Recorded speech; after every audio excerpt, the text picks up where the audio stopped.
اعوذ باللہ من الشیطان الرجیم بسم اللہ الرحمن الرحیم۔ السلام علیکم ورحمۃ اللہ وبرکاتہ۔ طالب علم ساتھیوں، اس سے پہلے والی ویڈیو میں ہم نے سورہ بقرہ کی آیت نمبر 209، 210، 211 کا ترجمہ اور تفسیر پڑھی، جس کا لنک میں نے اس ویڈیو کے ڈسکرپشن میں شیئر کر دیا ہے۔ اس ویڈیو میں ہم سورہ بقرہ کی آیت نمبر 212 کا ترجمہ اور تفسیر پڑھیں گے اور قرآن کی روشنی میں اہم دینی مسائل بھی سیکھیں گے۔ فرمانے علی شان ہے کہ علم حاصل کرنا ہر مسلمان مرد عورت پر فرض ہے۔ اے اللہ ہمارے علم میں اضافہ فرما، آمین۔ سورہ بقرہ آیت نمبر 212۔ زُيِّنَ لِلَّذِينَ كَفَرُوا الْحَيَاةُ الدُّنْيَا وَيَسْخَرُونَ مِنَ الَّذِينَ آمَنُوا وَالَّذِينَ اتَّقَوْا فَوْقَهُمْ يَوْمَ الْقِيَامَةِ وَاللَّهُ يَرْزُقُ مَن يَشَاءُ بِغَيْرِ حساب۔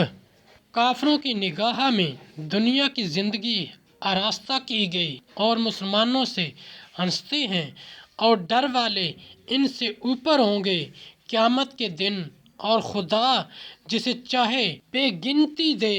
تفسیر اور سامان دنیاوی سے ان کی بے رغبتی دیکھ کر ان کی تحقیر کرتے ہیں، جیسا کہ حضرت عبداللہ بن مسعود، حضرت عمار بن یاسر اور صہیب و بلال رضی اللہ تعالی عنہ کو دیکھ کر کفار تمسخر کرتے تھے اور دنیا کے غرور میں اپنے آپ کو اونچا سمجھتے تھے، یعنی ایماندار روز قیامت جناب عالیہ میں ہوں گے اور مغرور کفار جہنم میں ذلیل و خوار ہوں گے۔ اللہ رب العزت جسے چاہتا ہے اسے رزق دیتا ہے بے حساب۔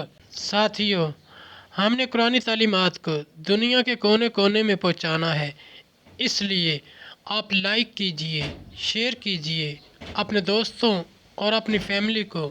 میرا چینل قرآن ود ایڈیپیڈیا سبسکرائب کرنے کی دعوت دیجئے اور گھنٹی بجانا نہ بھولنا، تاکہ اگلی ویڈیو کا نوٹیفیکیشن آپ کو وقت پہ مل سکے۔ اللہ کریم ہم سب کی نیک اور جائز حاجات پوری فرمائے، آمین یا رب العالمین۔